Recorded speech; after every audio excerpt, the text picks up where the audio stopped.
computadora. Bueno, ya estamos cerca de empezar.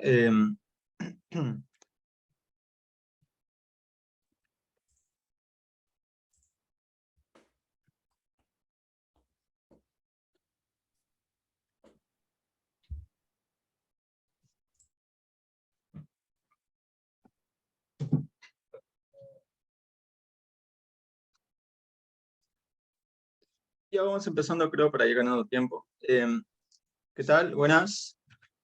Esta es la mesa número 9. Se titula Caminos y encrucijadas, una excursión por senderos griegos ante un mundo en crisis.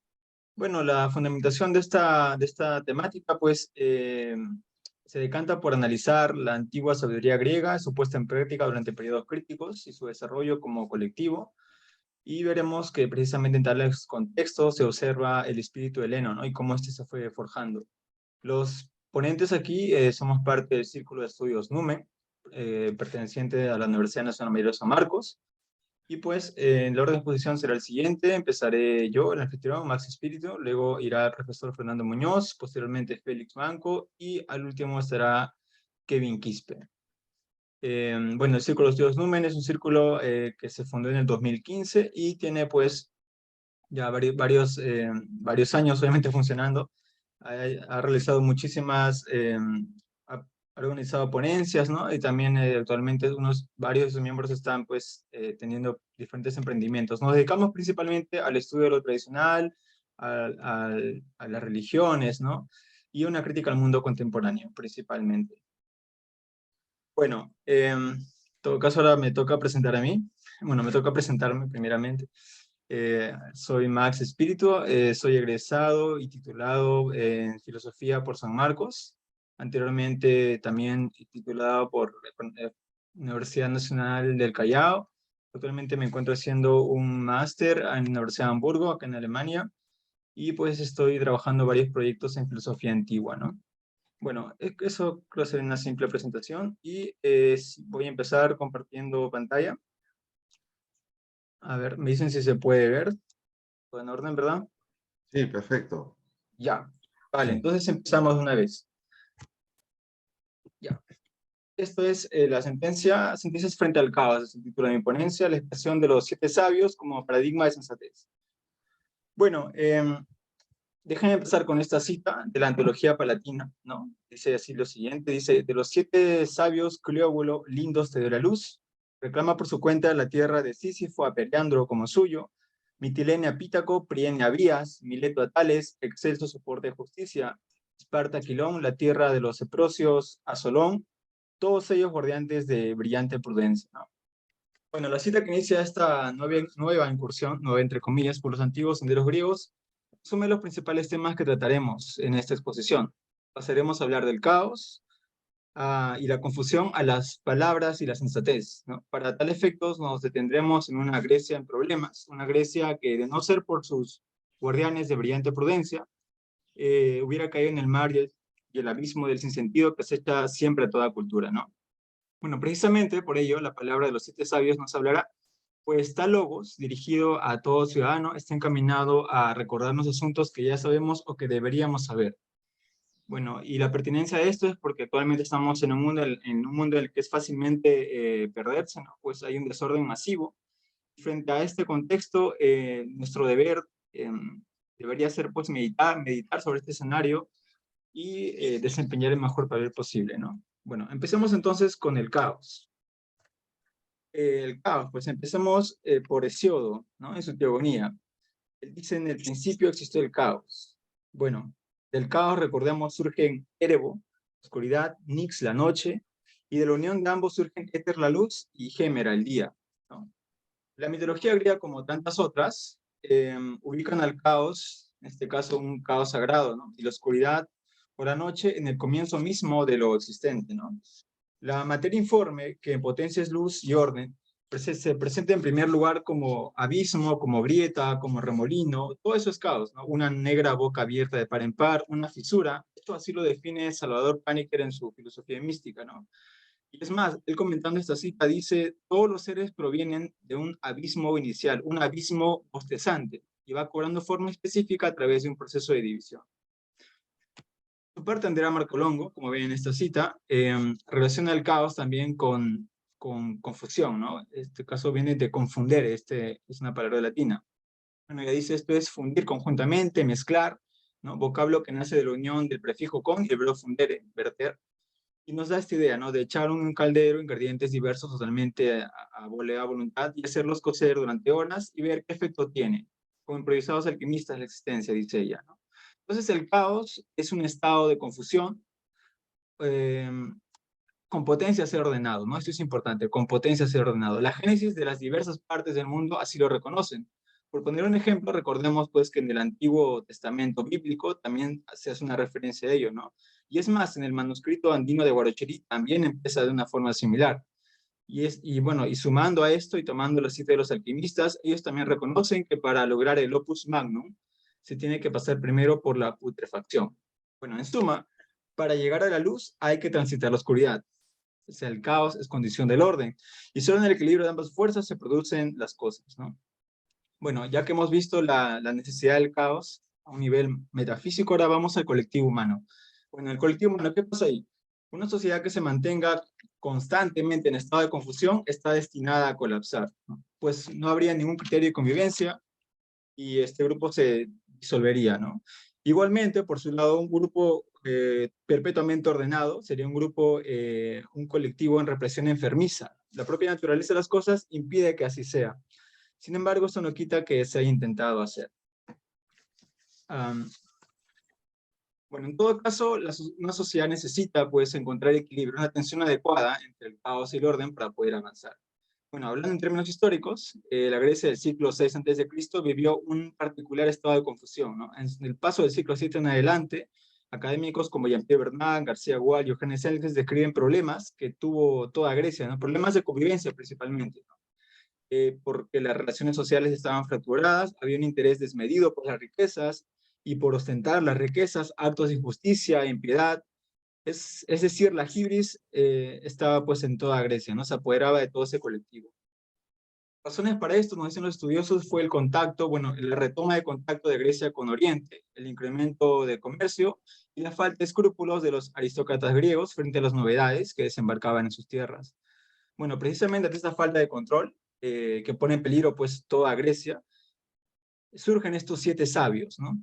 Si los principales problemas fueron éticos, políticos y religiosos, las voces de los sabios irán destinadas a esclarecer qué tipo de conducta es apropiada para estos casos, y todo ello siguiendo los ideales de su propia paideia. Bueno, sin embargo hay que aclarar lo siguiente, ¿no? Estos sabios, más que dar un catecismo o nuevas tablas de valor, estos personajes fueron gestores de la espiritualidad helena. Ya lo dijo Nietzsche en esta cita que vemos aquí, ¿no? El primer albor de la filosofía en suelo griego, dice él, la sentencia de los 7 sabios, es un claro trazo e inolvidable aportado de la imagen de lo helénico. Es decir, estos sabios y sus sentencias dieron forma a un nuevo tipo de expresión, a un nuevo logos, que desde entonces moldeará a las generaciones posteriores, ¿no? Fruto de su labor, recordemos, es el término medio que se estudiará, bueno, Aristóteles por su parte también, y por supuesto el fenómeno espiritual llamado filosofía, que viene por línea de Tales de Mileto, el primero de los 7. Bueno, entonces, en resumen, una vez más vemos cómo nuevamente del caos surge la luz, de la oscuridad del día, de la confusión a la claridad, ¿no? La mitología y la historia en este sentido se entrelazan, pues la materia informe da paso a un todo ordenado. La dinámica de estas transiciones del caos al orden será estudiada por el pensamiento griego, tanto por poetas como por filósofos, ¿no? Bueno, ahora sí, vamos de frente ya a los 7 sabios. A ver, los 7 sabios fueron incorporados al estudio de la academia a partir de la publicación de los fragmentos socráticos de Dicitrans, ¿no? Pero ya desde mucho antes ellos eran conocidos como un grupo así. La primera mención que tenemos en la literatura griega está en el Platón, en Protágoras, de hecho, y bueno, ahí Platón nos da una lista que la altera a conveniencia. Pero la lista estándar es la de Demetrio Falero, ¿no? Y los 7 sabios son los siguientes. Acá tenemos representaciones, ahí, acá está la lista, bueno, cómo se los representa en la Edad Media, ¿no? Está Tales de Mileto, Solón de Atenas, Vías de Plenia, Pitágoras de Mitilene, Quilón de Esparta, Cleo de Olindos y Periandro de Corinto. Ya lo vimos al inicio también. Bueno, las artes plásticas, como estamos viendo acá, se mostraron dispuestas a legar a la posteridad este grupo diverso de ciudadanos de alta estima, ¿no? Tenemos mosaicos, estos son mosaicos que se han encontrado pues en Roma, ¿no?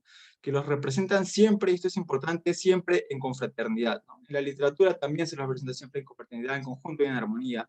Esto de por sí llama la atención, pues entre los filósofos usualmente hay disputas, ¿no? Pero entre los sabios hay armonía. Sobre esto ya ha hablado pues García Gual, ¿no? En su libro Siete sabios y tres más. Ahora, ante las evidencias, cabe preguntar bajo qué unidad son identificados los siete, ¿no? ¿Qué los une siendo ellos de diversas polis? Y pues la respuesta es el logos, ¿no? El logos. Bueno, no podría faltar pues en un estudio griego el logos. La expresión griega por excelencia muestra que es su fuerza ética, política y social, ¿no? La civilización de la palabra, como se le ha llamado, tiene como sello esta característica unificadora, es intrínseca a su tradición. Ya desde los primeros poetas se puede notar este gusto por la palabra. Y en efecto, los primeros poetas también fueron los primeros educadores porque ellos fueron los maestros de toda virtud.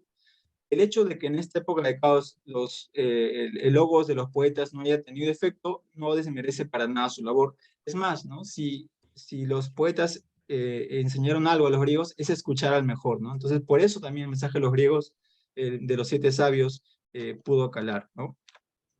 Bueno, en breve, el mensaje de los sabios iba dirigido a la recuperación de la prudencia, al actuar sensato, al equilibrio, en una palabra, a la mesura. La situación de la que partían, la confusión, amenazaba con disolver el eje ético que los identificaba como griegos. Por ello, no solo su palabra, sino su actuar fueron fundamentales para infundir orden entre las nacientes ciudades abiertas al mundo. Esta rápida exploración por los siete sabios no estaría completa si nos preguntamos por qué son siete, ¿no? Por qué no cinco? ¿Por qué no cuatro? ¿Por qué son siete? Bueno, ya que estamos en el mundo antiguo, hay que recordar que en el mundo de ayer, ¿no? En el mundo pasado, era un mundo con sentido, era un mundo que pretendía dar significado a sus más grandes expresiones, es decir, un mundo dentro de un paradigma simbólico. Bueno, y para ello hay que incorporar pues el ámbito de lo sagrado en la religión griega, especialmente a Apolo, ¿no? Apolo, recordemos, 7 días, fiesta séptimo día, 7 rayos de luz, una lira de 7 cuerdas, recibe culto de 7 muchachas y 7 jóvenes. Apolo es el sol, es quien da el símbolo a los sabios, es quien recibe honras cuando los griegos honran a los siete. Apolo, en palabras de los propios sabios, es la fuente última de sabiduría. Y de hecho es así como termina una famosa anécdota del trípode, ¿no? En la que también vemos que hay una coinonía entre ellos, ¿no? Termina pues con un Tales de Mileto llevando el trípode al templo del dios, ¿no? Reconociendo que solo el dios es sabio. Igualmente, Vías de Priene, en una de sus sentencias, dirá: lo bueno que hagas, atribúyeselo a los dioses, no a ti.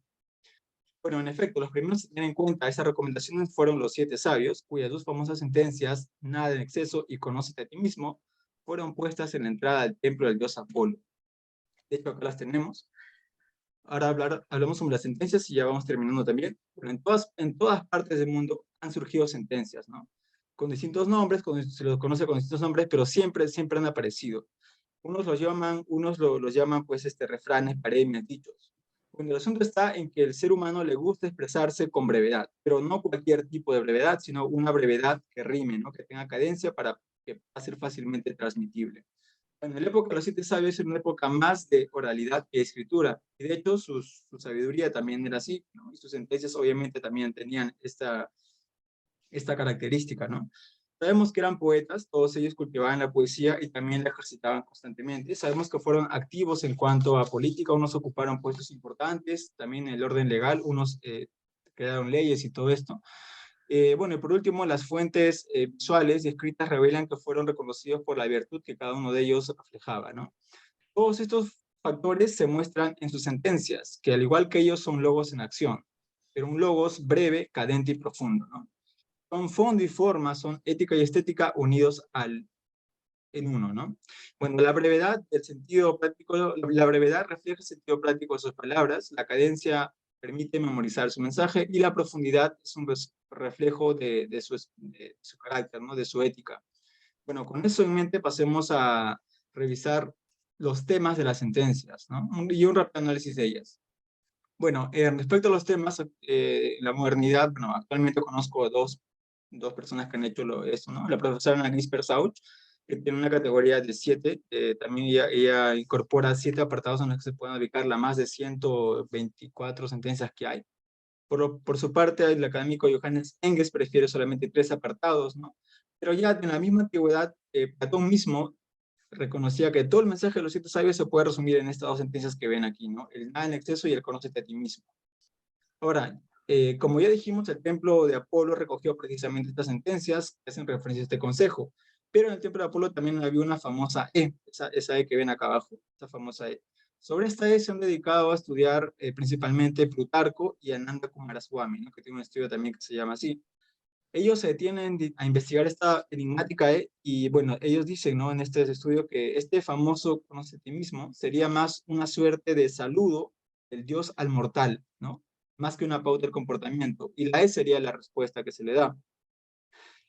Bueno, entonces tomando en cuenta estas anotaciones, si queremos resumir todo el mensaje de los sabios, entonces solamente estaría dentro de una sola categoría. Es esto el nada en exceso, es decir, el aurea mediocritas, ¿no? La mediocridad, el estar a mitad de montaña, ¿no? El medius opus.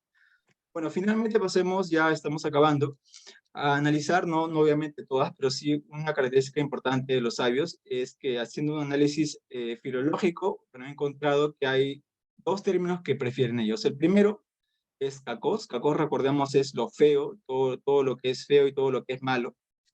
Pues tenemos a 6 de los 7 sabios en estas sentencias que se refieren a lo cacos, ¿no? Como una forma de evitar. Hay que evitar esta fealdad porque esto afea el carácter, ¿no? Porque esto no permite que sea un carácter bello, bello y bueno como querían los griegos, ¿no? Pero hay algo muchísimo más importante que el cacos, y es el filos, la filía, ¿no? Y como vemos, hay incluso más sentencias dedicadas a la filía, y si bien no están los siete sabios, porque acá está faltando uno, ¿no? Que es Cleóbulo, bueno, pero Cleóbulo también dice algo parecido. Cleóbulo dice, resuelve las enemistades. Es decir, todos y cada uno de los sabios consideró relevante tomar el tema de la amistad para sus reflexiones, ¿no? Y esto se condice con aquella coinonía que ya mencionamos inicialmente, en la que siempre aparecen todos ellos en conjunto y en armonía, ¿no? Bueno, en resumen, tomando las propias sentencias y el uso de instrumentos filológicos, vemos que aquella fraternidad tan celebrada desde antiguo se ve expuesta también en el logos que nos han transmitido. Los 7 sabios son un solo sentir que apela a la sensatez como medio para diluir el caos político.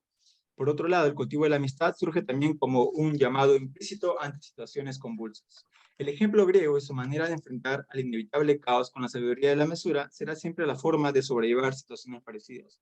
Esto no implica para nada sumisión o pasividad, y peor una pasividad crónica ante emergencias, sino un uso adecuado de logos a nivel político, entendiendo por ello toda esfera donde uno se hace humano, tanto en lo privado como en lo público, ¿no?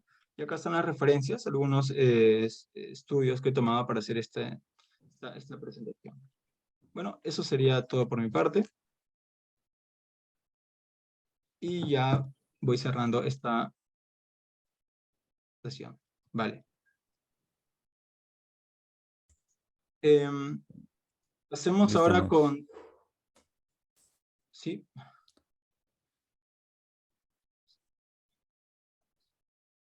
¿Félix? Sí, creo que sigo yo, ¿no? Sí. Ya, Ya, a ver, déjame presentarte un momento.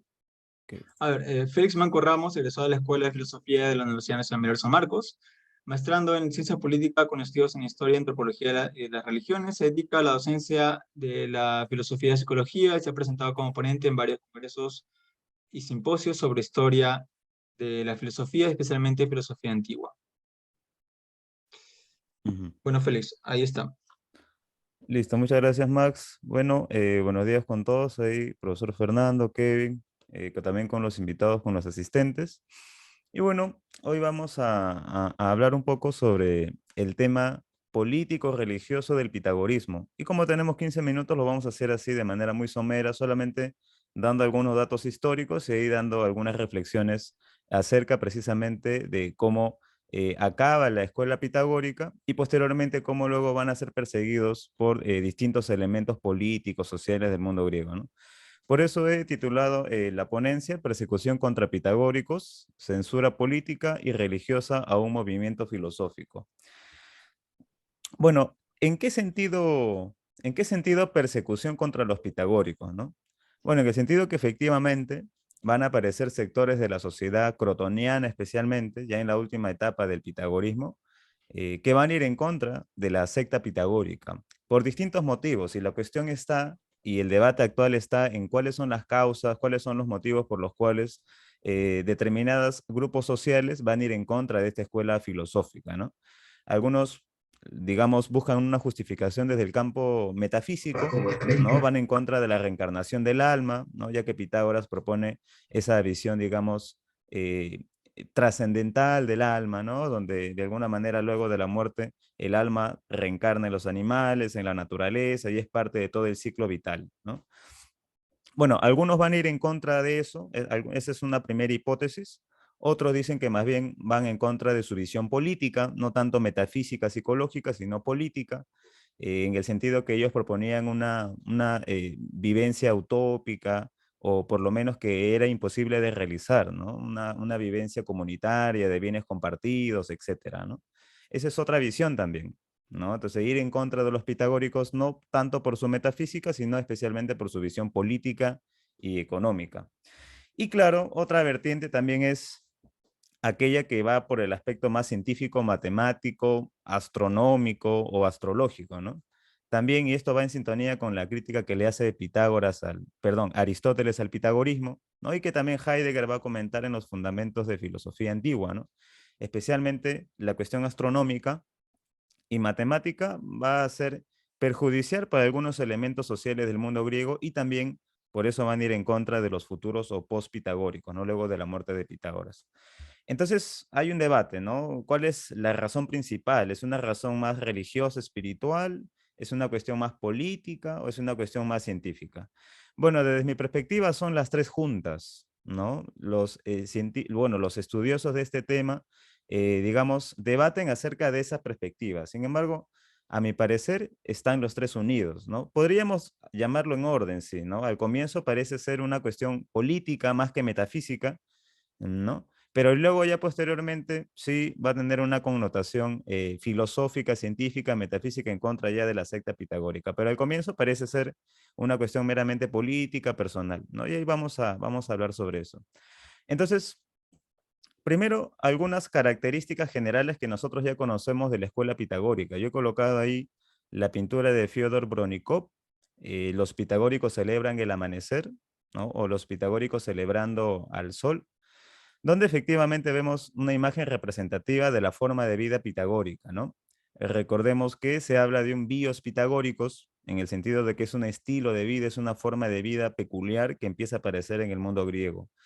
La palabra bios ya habría sido utilizada para hablar de los seguidores de Homero, por ejemplo, ¿no? El bios homéricos, por ejemplo, algunos comentan, ¿no? También se usa la palabra para comentar a los platónicos posteriores, ¿no? El bios platónicos, ¿no? Pero ahora vamos a utilizarlo especialmente en la escuela pitagórica. La escuela pitagórica, entonces, tiene una visión de la vida social muy distinta a la de las polis de esos años, ¿no?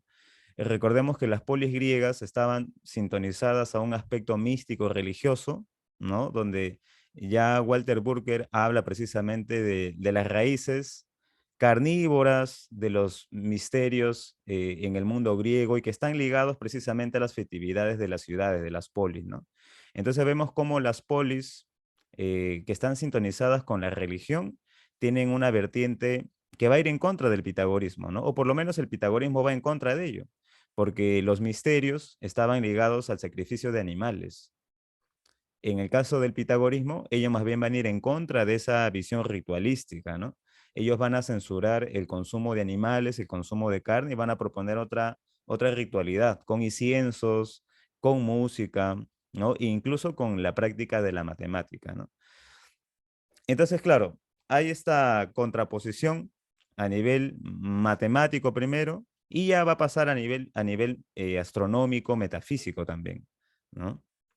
Entonces, claro, los pitagóricos tenían ciertas normas de vida, ¿no? Que algunos le llaman las adigmas o los acúsmatas, por ejemplo, donde solamente podían escuchar ciertas sentencias de Pitágoras aquellos que estaban más cerca de él, o sea, los matemáticos, ¿no?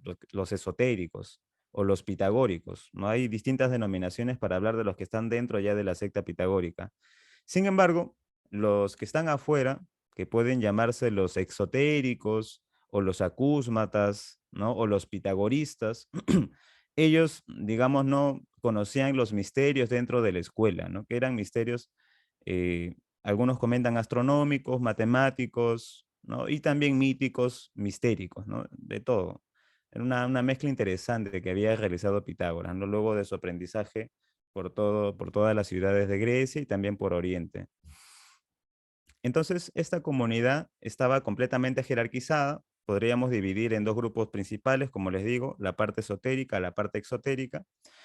Y lo interesante ahí es que hay un rigorismo muy fuerte, ¿no? Cosa que no se veía en otras polis griegas, ¿no? El rigorismo que consiste en que precisamente para entrar a la escuela, la secta pitagórica deberían pasar por ciertos procesos iniciáticos relacionados a cuestiones matemáticas y también a la purificación del alma. Entonces, esa visión sectaria y posteriormente misionera del pitagorismo va a ser contraproducente con las mismas ciudades griegas, que eran mucho más liberales, ¿no? Que tenían una visión de la vida más inmanente, más terrenal, más del aquí y el ahora. En cambio, el pitagorismo más bien propone una forma de vida para purificar el alma e irnos alistando, digamos, a la reencarnación y a la vida inmortal de nuestra alma, ¿no? Entonces, esa visión sectaria, esotérica, va a tener también su expresión política, ¿no? O sea, va a tener un contacto con la sociedad directa. Incluso los pitagóricos van a ser gestores políticos también. El mismo Pitágoras es considerado como un legislador también, como un asesor político, ¿no? Como un árbitro político en alguna medida, ¿no? Porque efectivamente a Pitágoras lo consideraban sus discípulos como un líder carismático, ¿no? Recordemos que las fuentes hablan de que Pitágoras es parecido a un dios. Incluso Ávaris, cuando se encuentra con él, comenta de que Pitágoras es Apolo. Entonces, claro, ¿no? La secta pitagórica es un conjunto de eruditos, de pensadores, de intelectuales que se reúnen en torno a este líder carismático divino, ¿no? A este Dios en la tierra. Y que su palabra es ley. Y no solamente es una ley que está direccionado a la vida contemplativa, sino que también está direccionado a una vida en comunidad y a una vida política, ¿no? Entonces, muy importante recordar las características de esta escuela pitagórica, porque después va a tener repercusión ya en sus persecuciones posteriores. Entonces, a ver, vayamos a esta imagen. Acá está Italia, digamos, lo que más adelante va a proliferar la Magna Grecia. Y acá, central, está la ciudad de Crotona, al norte está Síbaris, y acá al sur de Síbaris está Turio, y acá en el norte de Síbaris está Metaponto, ¿no? Estos tres lugares son importantes. Acá van a suceder todos los hechos que voy a ir comentando en estos minutos. A ver, en primer lugar, para comenzar ya directo con el tema, es que Pitágoras eh, va a llegar a Crotona luego de la tiranía que se estaba viviendo en Samos, y cuando llega a Crotona las fuentes comentan que él va a recitar algunos discursos y efectivamente la población se le va a pegar de inmediato, ¿no? Bueno, claro, Jámblico, Porfirio exageran en alguna medida la visión de Pitágoras como un ser divino que de inmediato nada más tiene seguidores por la persuasión de la palabra, ¿no? Es una palabra divina. Y bueno, va a formar su escuela filosófica, el bios pitagóricos ahí en Crotona. Ya desde 518 a.C. se puede ver esta cuestión. En el 513, Pitágoras va a Delos porque ahí estaba Ferécides, que era su maestro y que ya estaba a punto de morir, y efectivamente lo va a enterrar ahí. Las fuentes dicen que estaba prohibido que se entierre, digamos, a personas ahí en Delos, pero por ser el caso de Ferécides y solamente por ser el caso de Pitágoras se le acepta, ¿no? Entonces ahí se va a quedar algunos años. Y este aspecto de la visita de Pitágoras a Ferécides es esencial, como más adelante ya lo voy a comentar. En ese mismo año, posterior a la muerte de Ferécides, se encuentra con Ávaris, ¿no? Y ahí tenemos la famosa conversación en la que Ávaris le ve el muslo de oro a Pitágoras y lo reconoce como el Apolo, ¿no? El Apolo reencarnado, o el hijo de Apolo, ¿no? O el sacerdote del sol, etc. Y con Ávaris van a ir por toda la Magna Grecia, van a ir por Sicilia, por Italia, conociendo algunas ciudades, y de alguna manera también, no predicando, pero sí tratando de buscar lazos religiosos, místicos, desde la tradición apolínea antigua. Recordemos que Ávaris es un sacerdote de Apolo, del área hiperbórea, Y entonces reconoce a Pitágoras, ¿no? Ya en el centro de Grecia, en la Magna Grecia, en Italia, como un representante de esa tradición apolínea antigua, ¿no? Entonces el pitagorismo también no es, digamos, una secta religiosa que crea una visión religiosa única, sino que va a seguir la tradición de Apolo, ¿no? Y esto también es muy importante porque tiene su ligación con la política, ¿no? Y acá viene ya lo interesante, acá ya estamos hablando de las persecuciones. Al año siguiente de esta experiencia con Ávaris, de que Ávaris le regala la flecha de Apolo a Pitágoras, ¿no? Y con la flecha él podía sortear ríos, montañas, etcétera. En este mismo año va a haber una revolución en la ciudad de Síbaris, ¿no? Lo que habíamos comentado hace un momento, lo que estaba mostrando acá, en Síbaris. ¿Qué sucedía? Bueno, en Síbaris estaban gobernando algunos oligarcas, bueno, ya en el año 500, siglo VI antes de Cristo, los mercaderes, de alguna manera, aristócratas o oligarcas, tenían el poder político en esta zona de la Magna Grecia, y bueno, tenían un control político democrático, ¿no? Entre comillas, democrático, ¿no? Ya, después seguramente en las preguntas vamos a poder hablar de eso. Sin embargo, Telis, que tenía una visión aristocrática de la ciudad, va a tomar Síbaris de manera violenta, y estos oligarcas entonces van a refugiarse en Crotona, especialmente en los templos del dios Apolo. Entonces van como oradores, ¿no? Como sacerdotes a Crotona para exiliarse. Ahí se resguardan. Eh, Telis, como cualquier tirano, manda a unos emisarios a Crotona para pedir el regreso de esos oligarcas que se habían escapado de su tiranía. Y bueno, en Crotona en ese momento se encontraba Pitágoras. Y Pitágoras, al escuchar esto, obviamente él imagina que va a ser imposible que retornen, porque si retornan los van a matar. ¿Y por qué Pitágoras estaba convencido de que si entregaba a estos exiliados o refugiados los iba a matar?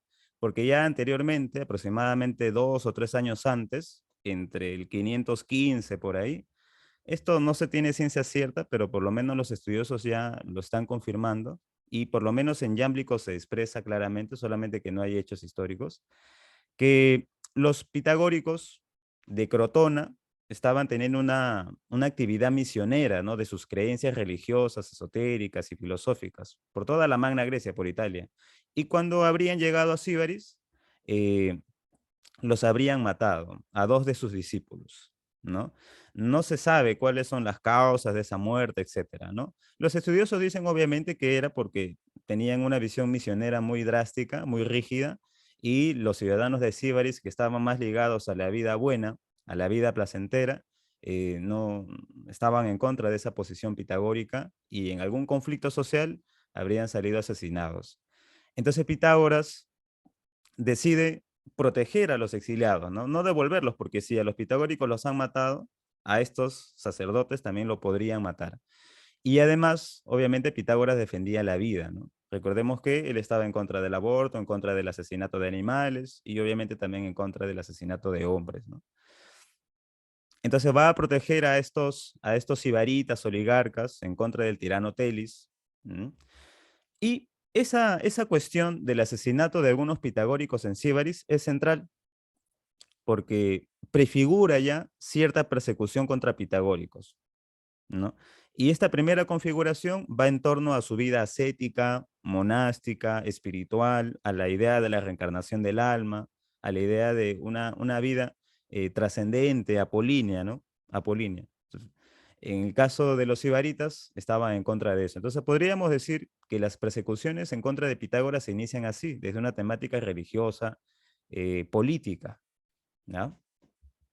Entonces, Pitágoras, para responder a Telis, envía a unos emisarios a Síbaris, a algunos pitagóricos, temiendo que pase lo más negativo, que era que fueran asesinados, y efectivamente fueron asesinados, ¿no? Fueron asesinados. Entonces, doblemente, ya la primera vez por ser misioneros y la segunda por tratar de tener un vínculo diplomático. Los asesinaron. Esta cuestión va a despertar un enfrentamiento entre Síbaris y Crotona. Ya en el 511 y en el 510 a.C. empieza la guerra entre Crotona y Síbaris. Y bueno, obviamente los crotoníatas van a salir triunfantes. ¿Por qué van a salir triunfantes? Es la pregunta, ¿no? Si en Crotona, digamos, estaban gestionados y dirigidos por políticos pitagóricos. Y algunos dirán, y los pitagóricos no estaban tan ligados a la cuestión política y militar, peor, ¿no? Más a la cuestión ascética, religiosa o mística. Bueno, esta visión ya se ha ido criticando poco a poco y el que más hace énfasis en esa crítica es eh, Arthur Koestler en cierta medida, ¿no? Cuando habla de que los pitagóricos usaban las matemáticas también para ciertas creaciones tecnológicas, ¿no? Y Kingsley, en sus estudios sobre Empédocles y el neopitagorismo, ya lo remarca mucho más, ¿no? Peter Kingsley, en su libro Filosofía, Misterios y Magia, hace una crítica a Platón, porque Platón es el que inventa esa visión de que los pitagóricos tenían una vida contemplativa nada más. En cambio, Kingsley comenta de que no es así, porque muchos de los matemáticos eran estrategas militares. 3 minutos, Félix. Incluso, sí, sí, incluso Milón también lo era, ¿no? Milón era atleta pitagórico, era también un constructor de armamentística y va a ser comandante en este enfrentamiento contra los ibaritas, ¿no? Entonces, muy interesante tener esta nueva visión del pitagorismo, no solamente como una vida contemplativa, tal como lo dice Platón en la carta octava, sino también desde una visión más práctica, no más política. En el 508 ya va a haber una primera persecución tal cual, ¿no? Porque luego de la victoria de Crotona se va a anexar las tierras de Síbaris y ahí viene el problema, ¿no? ¿Por quién va a tener mayor terruño? ¿Quién va a tener mayores ganancias de la guerra? Y obviamente los pitagóricos eran los que administraban eso. Entonces aparece la vertiente de Quilón de Crotona o Silón, ¿no? Silón, hay dos visiones, Silón el democrático o Simón el demagogo, ¿no? Simón el democrático dice que va en contra de los pitagóricos porque los pitagóricos querían acumular todas las riquezas para ellos, ¿no? Entonces él, digamos que va en contra de la tiranía de Pitágoras. Incluso Apolonio de Tiana comenta que Silón tenía en sus manos un discurso sagrado de Pitágoras, ¿no? Y proliferaba y dentro del discurso decía que Pitágoras veía a la gente como sus esclavos, ¿no? Y los líderes iban a ser los pitagóricos. Bueno, otra vertiente, la de Aristóxeno, comenta que no era tan demócrata Quilón, sino que más bien tenía pretensiones de tirano también, ¿no? Quería apoderarse de todo el terruño de Síbaris, ¿no? Hay dos interpretaciones acerca de esa cuestión. Lo cierto es que, producto de esta persecución, la secta primitiva pitagórica va a desaparecer. Algunos dicen que ahí muere Pitágoras, pero ya se ha comprobado que no es así. Pitágoras felizmente escapa de esta primera persecución a Metaponto. Algunos dicen a Delos, pero lo cierto es que fue a Metaponto. Y desde ahí en adelante los pitagóricos van a salir exiliados de Crotona, ¿no? Van a escaparse a otras ciudades. Vienen las guerras médicas con los persas, aparece una tiranía nuevamente en Crotona, ¿no? Una tiranía ligada a Quilón, ¿no? Al demócrata Quilón. Muere Pitágoras en 475 y él muere sabiendo que su visión de vida, su bios, el bios pitagórico, se ha proliferado por toda Grecia, porque gracias al exilio de Crotona a otras ciudades, el pitagorismo se empieza a difundir, ¿no? Y es en el 460 ya que se da la segunda persecución contra pitagóricos. Y esta persecución ya es una persecución política, porque los nuevos pitagóricos sí tienen ya una intención de, digamos, gobernar en ciertas ciudades de la Magna Grecia. Precisamente se le llama Magna Grecia porque crece el mundo griego desde esa zona itálica gracias a las sectas pitagóricas de esos años. Y ahí tenemos el caso de Arquitas de Tarento, por ejemplo, que es un gran pitagórico, matemático y político gobernante. Y luego esta visión se va a pasar a Platón y a todas las utopías comunistas de Platón en Estamos en 20 adelante, ¿no? minutos. Bueno, estas son las dos persecuciones entonces que quería comentarles el día de hoy. Y bueno, ya más adelante hablaremos seguro de las causas, las razones, ¿no? Muchas gracias. No, ahora pasamos a la ponencia de Fernando Muñoz. Fernando Muñoz, ¿está listo? Ya. Déjeme, su audio está Ya, perfecto. Hola, ya. yo lo presento, ¿sí?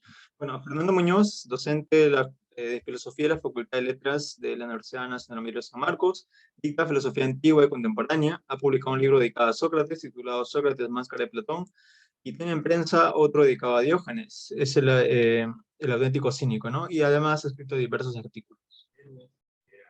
No, Fernando, el espacio es Bien, todo suyo. muy buenos días y gracias, Max, por todas tus gestiones para estar aquí presente en este simposio. Mi exposición se titula Sócrates, maestro del camino propio, y tiene 3 parágrafos. En el primero, doy cuenta del personaje Sócrates, que vive, como sabemos, entre el 469 y 399 a.C. De orígenes humildes, su juventud y madurez van a transcurrir durante el apogeo del poder ateniense y el florecimiento clásico de la poesía, como la tragedia y la comedia, el arte, la pintura, escultura, arquitectura, música, entre otras, de Atenas, y el mundo griego en general. Es amigo de Pericles, lo frecuenta, participa con Pericles de la hibris en la que entra Pericles, que lo lleva al poder desmesurado que va a adquirir en todo el mundo griego. Atenas se convierte en la hegemónica ciudad que después de la victoria sobre los persas va a dominar al mundo griego, pero de manera desmesurada. El afán de poder, pero de poder desmesurado, que equivocadamente y anacrónicamente renombrados historiadores llaman imperialismo, nacerá del mortal Pericles, quien tendrá la suficiente capacidad de persuasión, convencimiento y organización para hacer participar del mismo sentimiento al demos, y esto demarcará no solo su grandeza, sino también su decadencia y posterior muerte como colectivo, y con ella la de la cultura griega. Y es la guerra del Peloponeso el acontecimiento que, como todos sabemos, va del 431 al 404, que señalará el fin de la civilización griega. En esta participó disciplinada y valientemente Sócrates, comenta Platón, distinguiéndose por su valor, su sangre fría y su resistencia física, como si los padecimientos propios de la guerra no le afectasen. Para finales de la guerra, en el 406, ya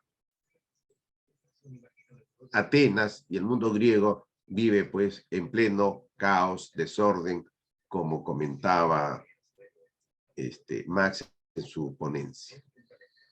Y el desorden se expresa en falta de respeto por parte de las autoridades a las leyes, los ciudadanos, robos, muy semejante a lo que vivimos en el país, el Perú. En el 406 quieren condenar a algunos militares. Y Sócrates se niega a eso. En el 404, de la misma manera. Y aquí quisiera leerles justamente lo que ocurrió. En el 404 se mostrará digno de seguir su camino propio, ese que lo vincula y a la vez lo separaría y distinguiría de la tradición. Un camino jodós que con el correr de los años se convertirá en fuente de inspiración de muchos filósofos y pensadores, con diversos y dispares especulaciones y modos de vida.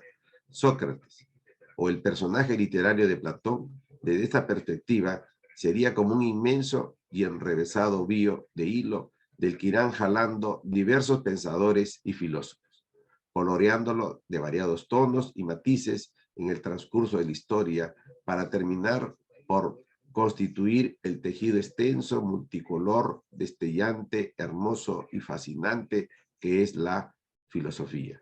Sócrates emprenderá este camino al margen de la vida ciudadana y de los partidos políticos y se atendrá a lo que consideraba justo, más aún cuando la decisión que él consideraba injusta la determinaba la recién establecida oligarquía de los 30, impuesta por Esparta, liderada por Lisandro, que humilló a la orgullosa Atenas. Deja de ser ya un ciudadano cumpliendo con sus deberes políticos. Más aún cuando quisieron condenar a León de Salamina. Se retira a su casa y no le importa en absoluto que lo quieran condenar. Pasan los años, los que han cometido esas atrocidades, entre ellos Amito, buscarán la manera como vengarse de Sócrates, valiéndose del decreto de Diopites dictado en el año 431, lo condenan por aceveía, impiedad religiosa. Y así en el 399 va a llegar a su fin. Sin embargo, ¿qué cosa es lo que deja Sócrates y que lo conocemos por diversas fuentes? Es el primer filósofo ateniense que se diferenciaba de los iniciadores de la filosofía por su origen plebeyo y escasa formación académica. Siempre